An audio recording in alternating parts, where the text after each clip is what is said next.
You guys love the Lord? Do you think He's in a good mood? Do you really think He's in a good mood? What about when you screw up? Is He ticked off at you? Does He want to create distance? Or does He want to come close? I want to create distance, right? Isn't that what happens?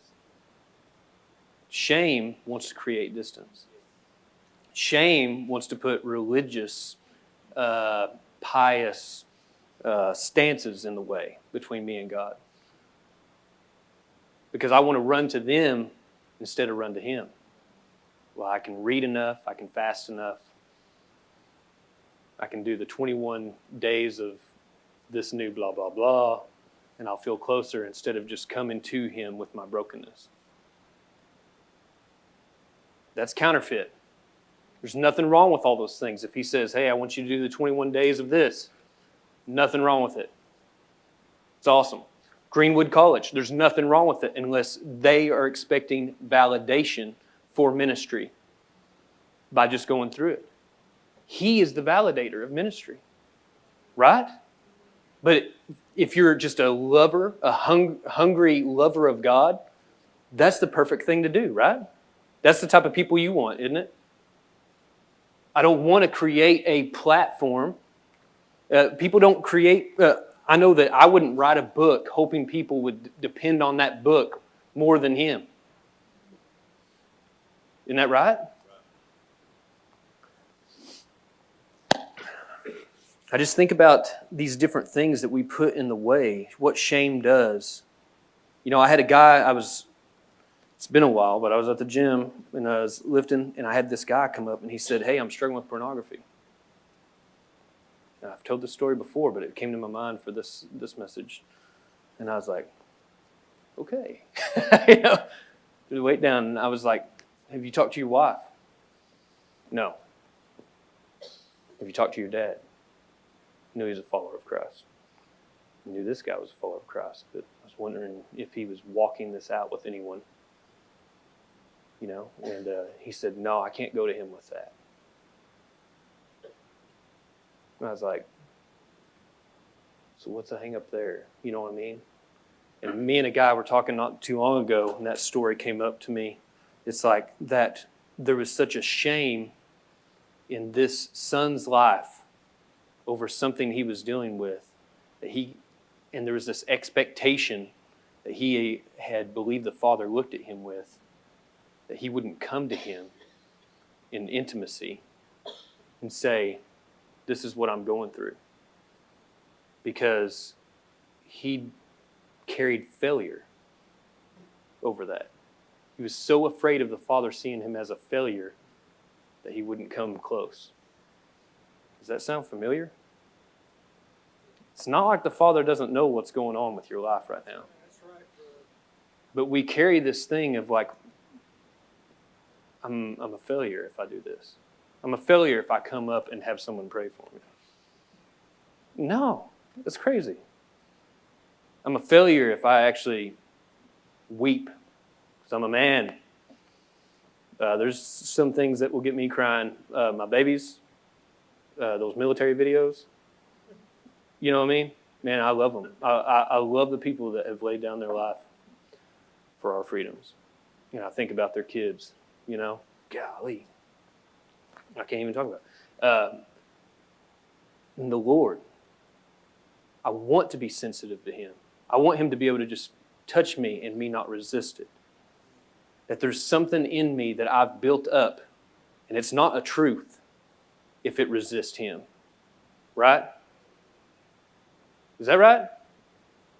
How can we go through, I mean, this is true of our marriages, this is true of our relationships. There's so many, how can we be married with someone, be dealing with something, and we just keep it in and never go in communication and into me you see,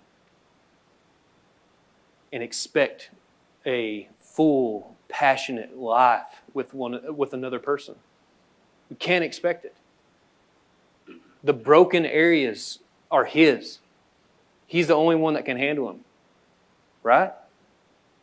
He is wanting a bride that he can come back for, not someone that's just waiting to be like hiding over in the corner.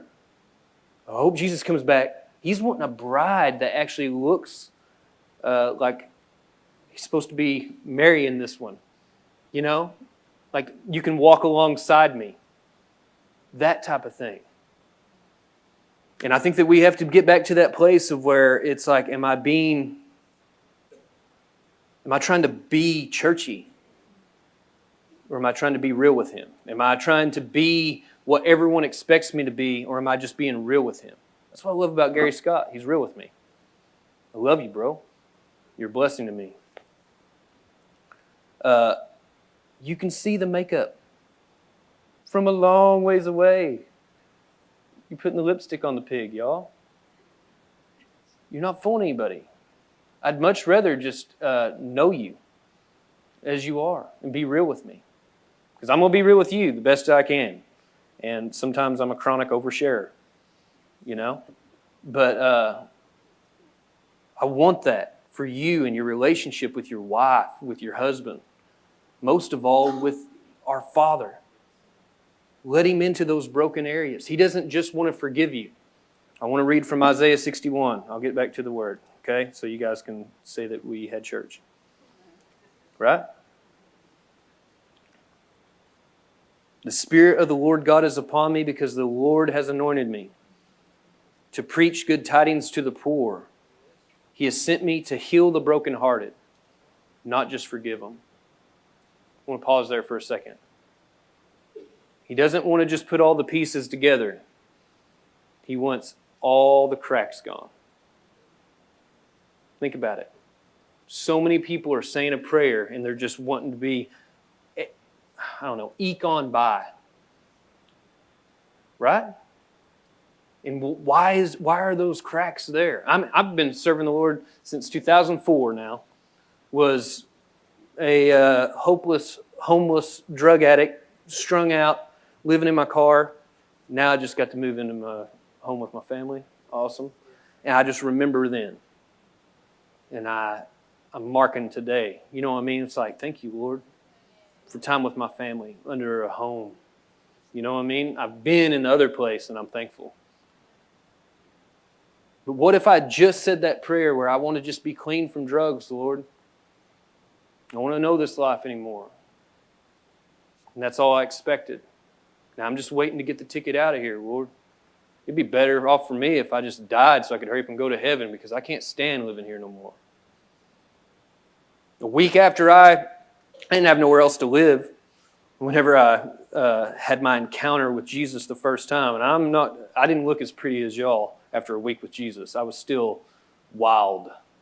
Okay? Wild. You guys, probably looked really beautiful, the light shining down from heaven from you and everything, But I was ugly, and I didn't have anywhere else to live at the time. I went back to the house that I was staying at, And the cook showed up, and he pulled out this gallon-sized baggie, and he said, "You relapse yet?" I was like, I need to get the H out of here, And my grandma took me in. She's my mama. I love her. I remember then, and I think about what He's doing now.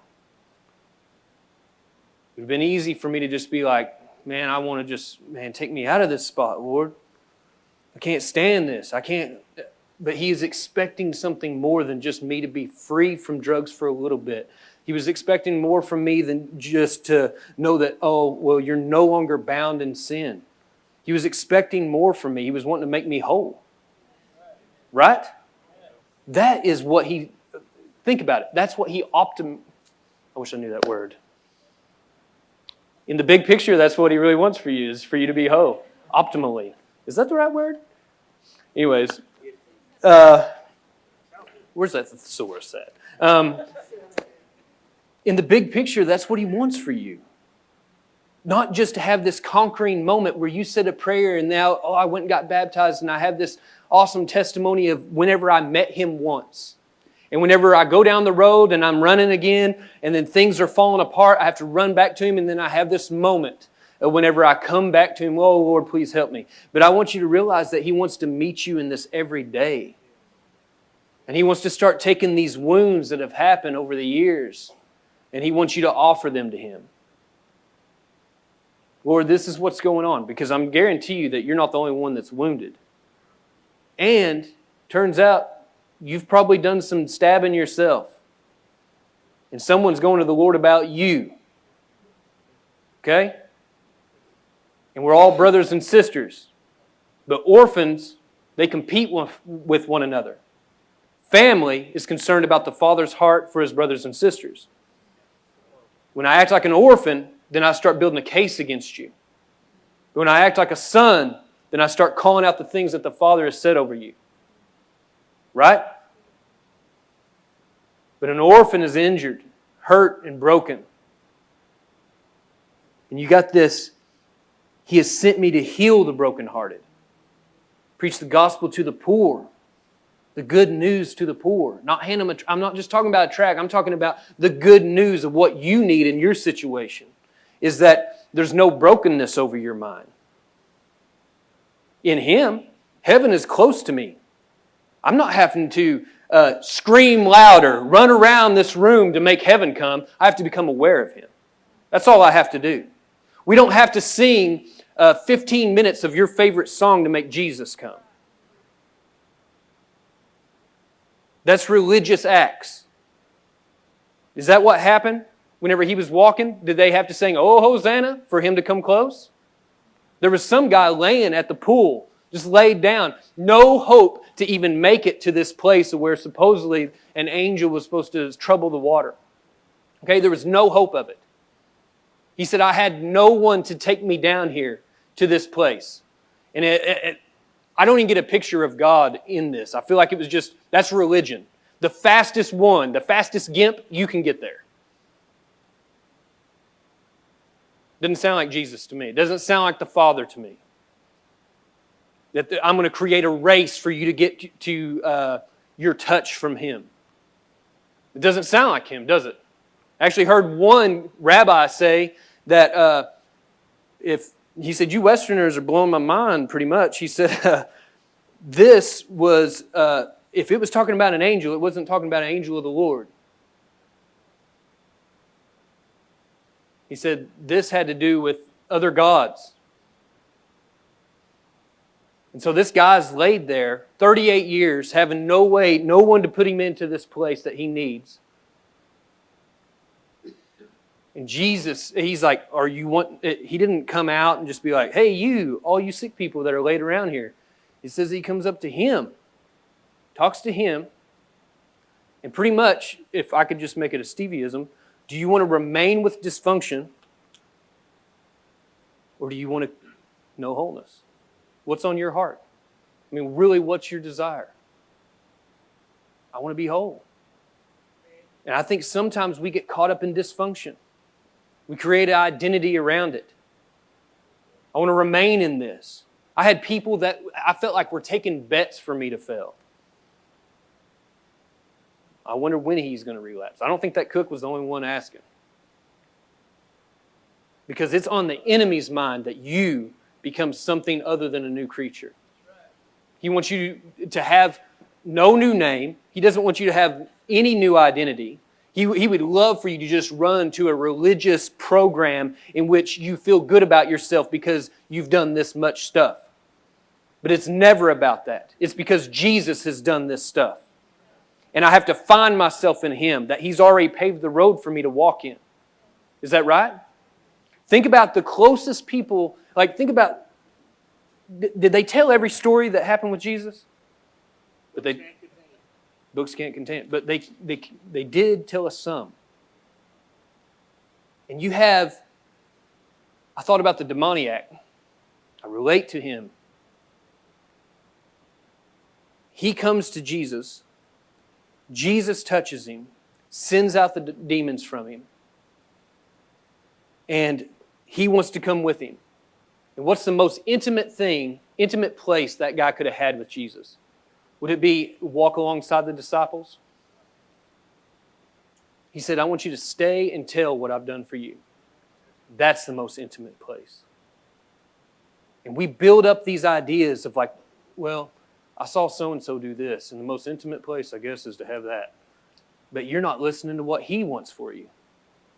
Everyone else, I mean, if it was bandwagon, it would have been like, I'm going to be a new disciple. I'm running with him. But Jesus spoke directly to him. I want you to stay here. He was in Decapolis region, land of like 10 cities, okay? It's like a metropolis almost, sounds like to me, right? Heavily Gentile.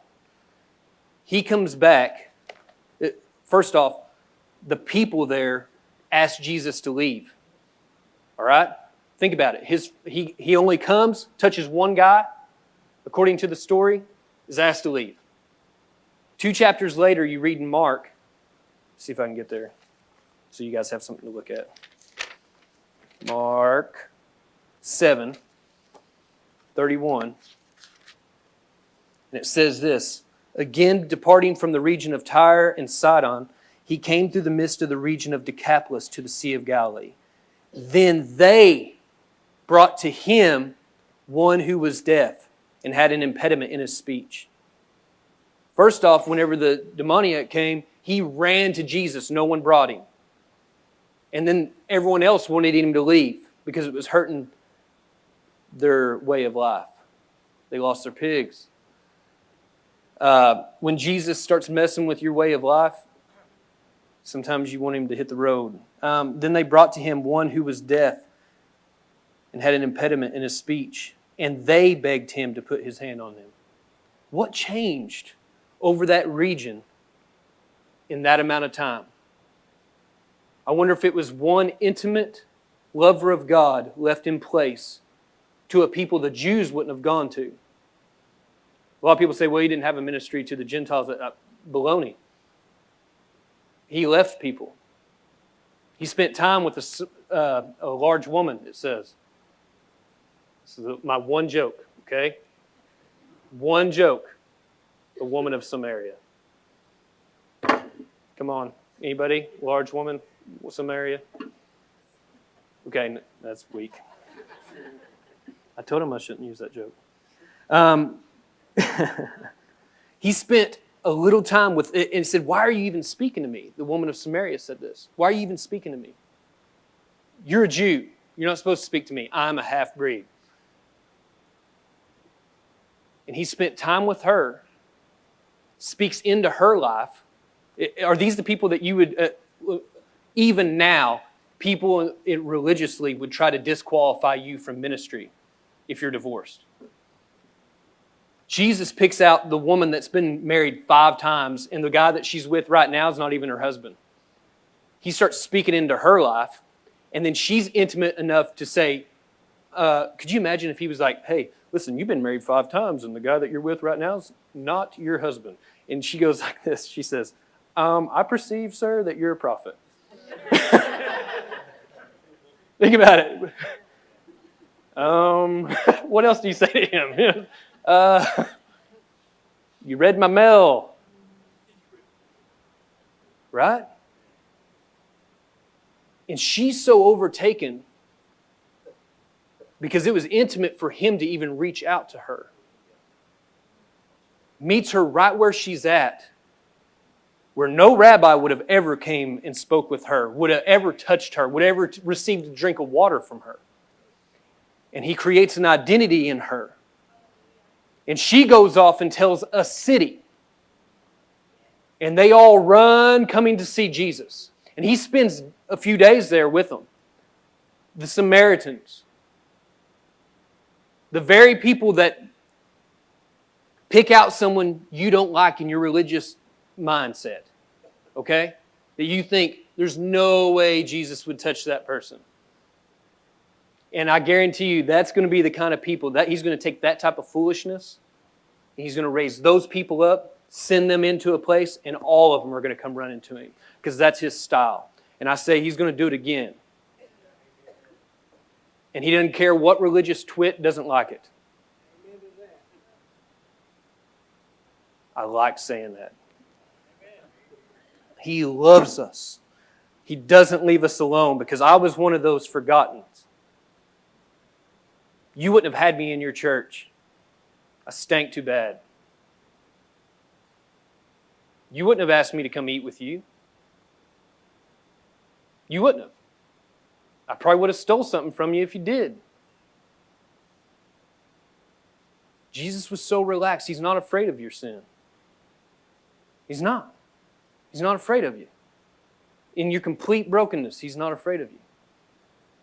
You can just come and dine with Him anytime. And the overly religious twit is also completely able to run to Him. He took a Pharisee that was afraid to be seen with Him during the day, let him come meet with Him at night, and still talk to him about the kingdom. See, we like creating prejudice. You've got people that grew up in a poverty-type, drug-ridden stuff, and they see people that are rich, and they're like, they'll never understand. But Jesus understands them, just because you don't. And you got this other class over here that's like, oh my gosh, how could they ever, do they have a head on their shoulders? How could they even want to do that? Why is that guy cutting himself? Why is this person slamming this into their veins? Why are they doing all these things? And they don't have any understanding. They're like, why would anyone ever want to? They're a waste of breath. That's what I've heard. I've worked around some people. They don't even know that, I'm a new creature, but I was this. I have a whole new identity now. And so they're just talking out of relaxation. You know what I mean? They're like, can you believe? They're a complete waste of air. It's like, hold up. Hold up. And you know what? I got to see, I figured out a legal prayer for me, brother. I want 10 cities. I want them. If He's not a respecter of persons.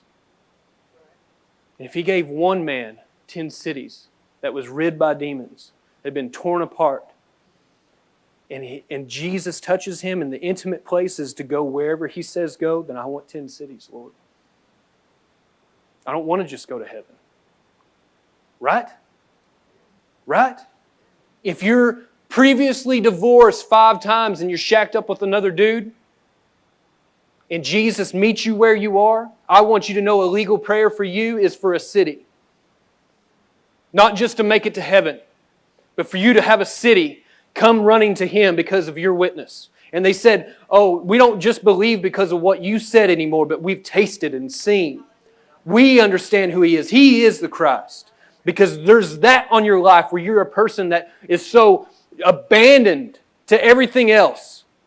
I don't want all the junk. I don't want your this type of thing. I don't want this type of picture of what it is to follow Jesus. I want to be sitting at His feet. I don't want to be making sandwiches He didn't order. I want to be running after Him. When He speaks, I want to move. Right? You have to abandon this idea that you are wilted in the corner and just waiting for Him to do, just call us home, Lord. Man, I get excited about seeing turmoil over in the Middle East because that means we're coming home. That means that there's people around us that need to hear Him. Right? And you're sending money to Israel sometimes, and people are just trying to build something so that we can hurry up and get out of here. Trying to force the hand of God. He can do whatever He wants. And His kids are on His mind. Somebody's driving home today and not going to make it. And people are just waiting for Jesus to come back. You're going to meet someone in the next few weeks that may not have a week after that. And they need to hear about Jesus. Right? And they don't need to just... they don't need for you to have this on your mind that, I need to just lead them in a prayer. No, they need a seed of the kingdom. They just need a seed of the kingdom. And that takes you being intimate with the Lord and seeing exactly what that person needs.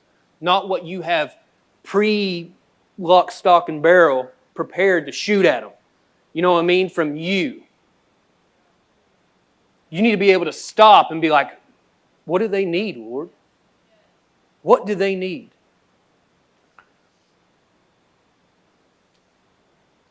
Jesus, after the demoniac, He comes back into that region. Then they start bringing people to Him. Right? It says that this, and He took him, verse 33, Mark 7, and He took him aside from the multitude and put His fingers in his ears, and He spat and touched his tongue. Has the Lord asked you to do that yet, Pastor Troy? I want to be there when he does. It's pretty funny. They have a spitting ministry. Then looking up to heaven, he sighed and said to him, that is, be opened. I'm not going to butcher it. I don't know. Immediately, verse 35, immediately his ears were opened, and the impediment of his tongue was loosed, and he spoke plainly. Then he commanded them that they should tell no one. But the more he commanded them, the more widely they proclaimed it. And they were astonished beyond measure, saying, he has done all things well. He makes both the deaf to hear and the mute to speak. And we think, man, what a big, huge change of direction in a region that cast him away at first. But we're not done. If you keep on reading, it says, in those days, the multitude being very great and having nothing to eat, Jesus called his disciples to him and said to them, I have compassion on the multitude, because they have now continued with me 3 days and have nothing to eat. Same group of people in the same region. He feeds 4,000. When they said, get out of our place before. He leaves one hungry lover of God. That the most intimate thing for him to do was stay and share a story of what he had done in his life. Go back to Isaiah 61 for me. He has sent me to heal the brokenhearted, to proclaim liberty to the captives, and the opening of the prison to those who are bound. This was Jesus' first message. He got up, opened from the book of Isaiah, and read this, and also to proclaim the acceptable year of the Lord. This would have been, everyone knew this scripture. Okay? But I want you to see it. Let's cast off everything else. I just want you to see this. In the day of vengeance of our God, to comfort all who mourn, to console those who mourn in Zion, to give them, beauty for ashes, the oil of joy for mourning, the garment of praise for the spirit of heaviness, that they might be called trees of righteousness. Who? Who might be called trees of righteousness? The very ones it says that were the poor, the brokenhearted, the captives, and the bound. He's doing a restitution to original identity, original purpose. And it keeps going. And it says, the planning of the Lord, that he may be glorified. And they shall rebuild the old ruins. And they shall raise up the former desolations. And they shall repair the ruined cities. The desolations of many generations.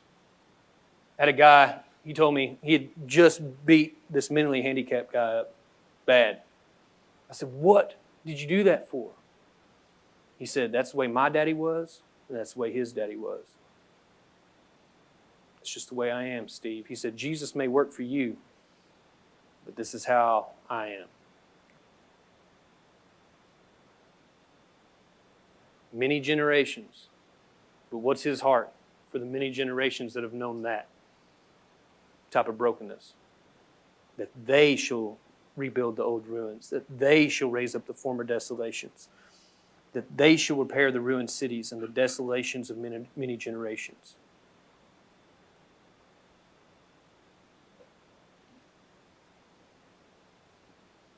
It has to come back to that intimacy thing. Shame is wanting to shut your mouth. Shame is wanting to constrict every move of who you are.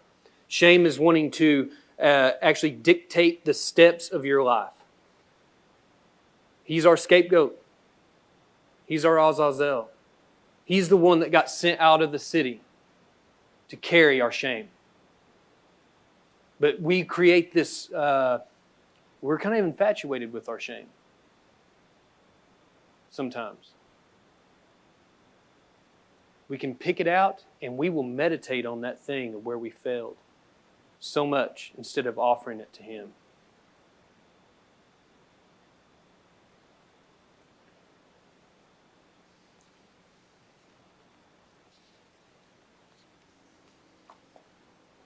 Find my stuff.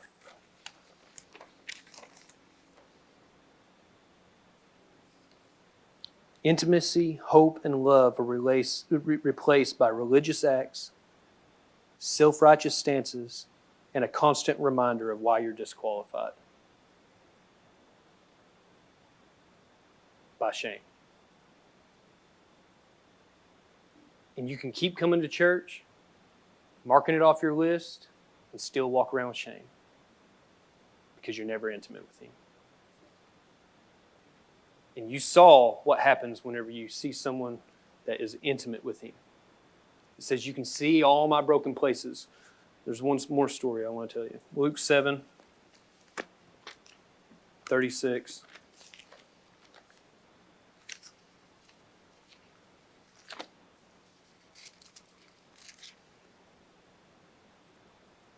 It says, then one of the Pharisees asked him to eat with him, and he went to the Pharisee's house and sat down to eat. And behold, a woman in the city. Just joking. And behold, a woman in the city who was a sinner, when she knew that Jesus sat at the table in the Pharisee's house, brought an alabaster flask of fragrant oil. A woman in the city who was a sinner, a known sinner. So what they, most scholars believe, is that she was a prostitute. Okay? And stood at his feet behind him weeping, and she began to wash his feet with her tears and wiped them with the hair of her head, and she kissed his feet and anointed them with the fragrant oil. Now when the Pharisee who invited him saw this, he spoke to himself, this man, if he were a prophet, would know who and what manner of woman this is who is touching him, for she is a sinner. So this guy was aware. Other people in the room were aware.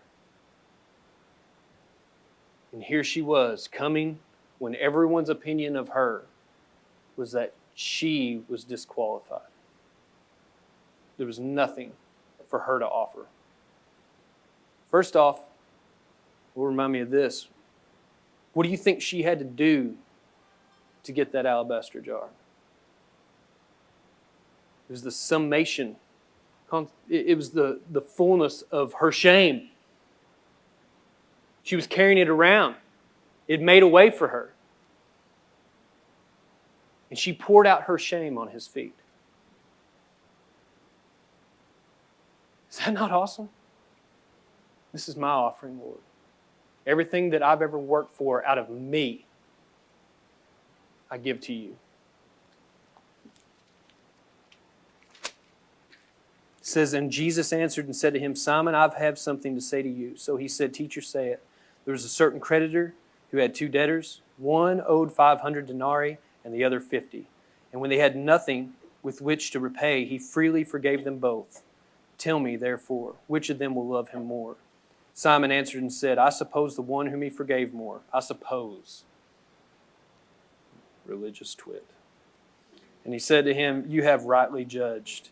And he turned to the woman and said to Simon, Do you see this woman? I entered your house, you gave me no water for my feet, but she has washed my feet with her tears and wiped them with the hair of her head. You gave me no kiss, but this woman has not ceased to kiss my feet since the time I came in.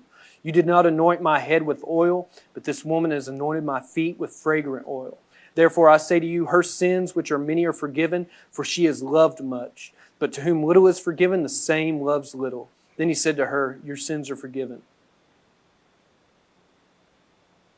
And those who sat at the table with him began to say to themselves from a religious, twitty voice in their head, Who is this who even forgives sins?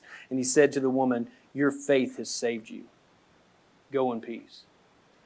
She knew who to pour herself out on. Who? You imagine how broken she was? Her identity, everyone else knew in that room. Christ was seeing a different identity in her. He wasn't afraid of her. She offered all that she was at his feet. Let me say this. He doesn't want someone that has the Bible memorized. He wants someone that will fall at his feet. It's okay to memorize the Bible unless you create your identity from it.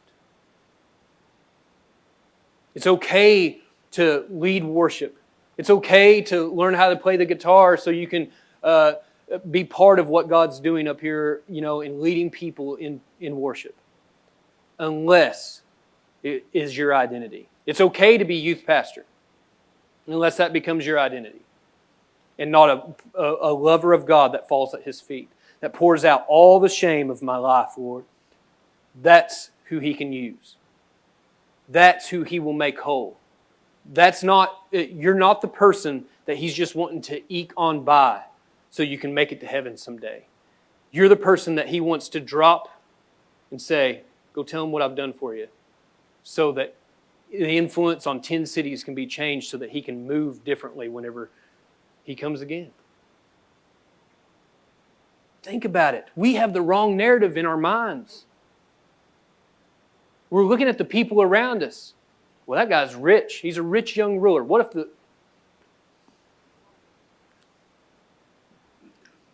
I can't wait until we get a really rich guy that has a lot of sway so I can put my hopes and dependency on him in the church to do something.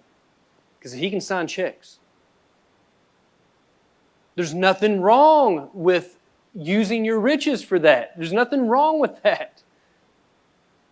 But we bow our knee to the image on our coins and on our dollar bills more than we do Him.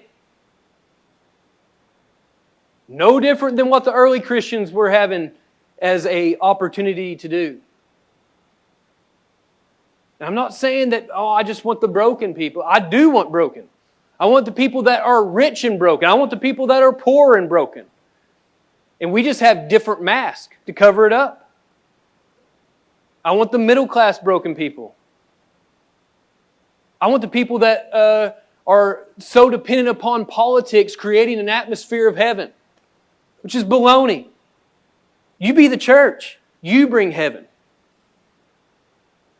You're not going to outlaw sin. God tried that. Right? I talked to a guy that's been raised in the church in the Bible Belt around here. He said, well, we need the 10 Commandments. I said, why do we need the 10 Commandments? He said, well, if I follow them, that's how I make heaven.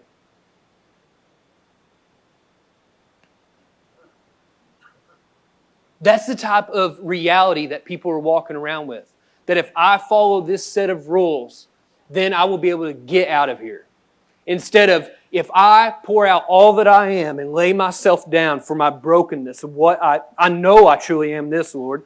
I don't care if I've been following Him for 16 years. If I find a place that is broken, I want to pour it at His feet and say, Lord, I found a crack in this heart that I thought was whole. And I need You. You're the one that said that You came to heal the brokenhearted, and I want You to touch this spot. I wasn't aware of it, but I have it. I don't want to create days of existence, weeks of existence without You touching this crack. I want You to know it's here, and I need Your touch. Lord, I just came into a reality that I'm poor, that I'm poverty-stricken in this way of thinking. Lord, it says that You came to give good news to those that are poor. And I need Your good news over this way of thinking that I've had on my mind. I've always thought that I wouldn't have anything. People were guaranteeing me that I would never be anything. That's what they spoke over my life. I'll never be anything. I'll never have anything. I'll never know love. You'll never have children.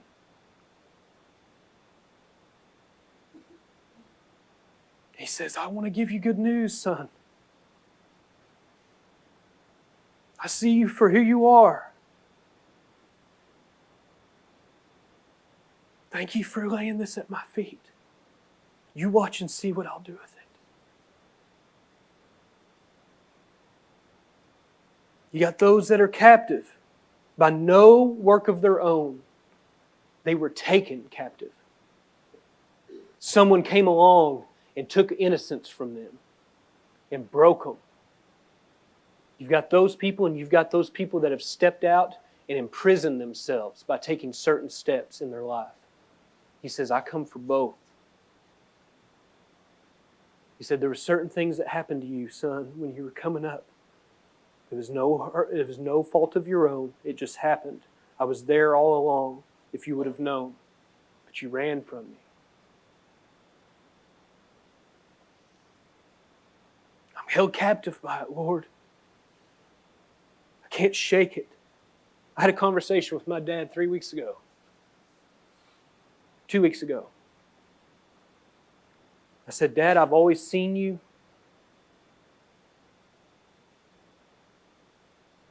someone that I wish I would have had more from. Like I held this standard on him that I didn't receive.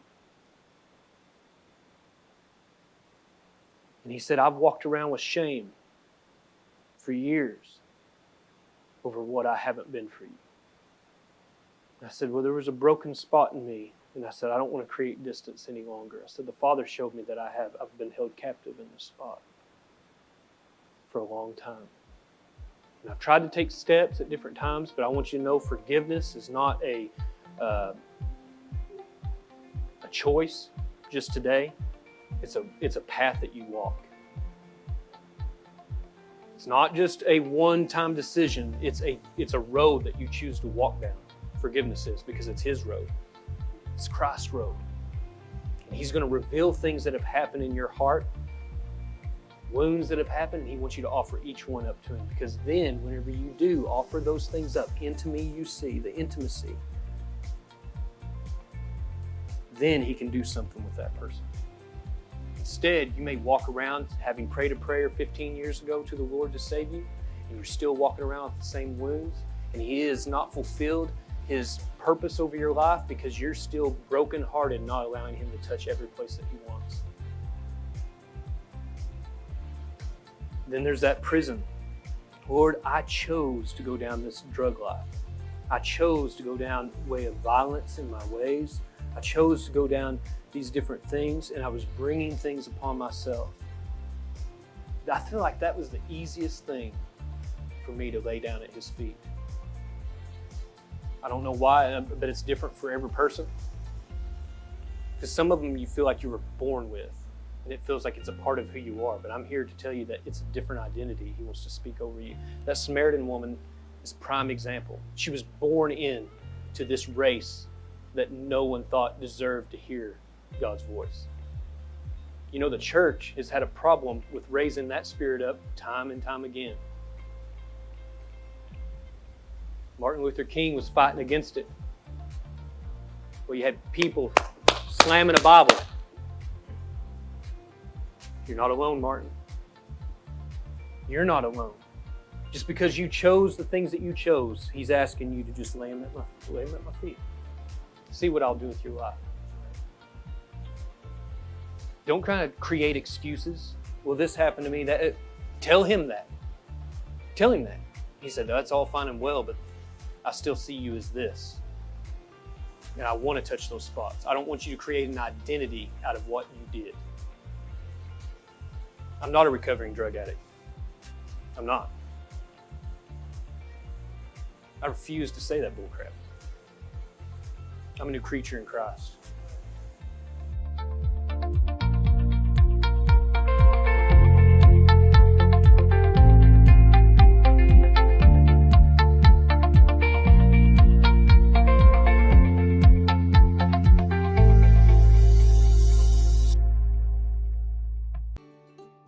Good morning, United Faith. I hope that you were blessed with this morning's message. And if you are a first-time guest with us here, we want to say welcome and thank you for choosing United Faith to come and worship this morning.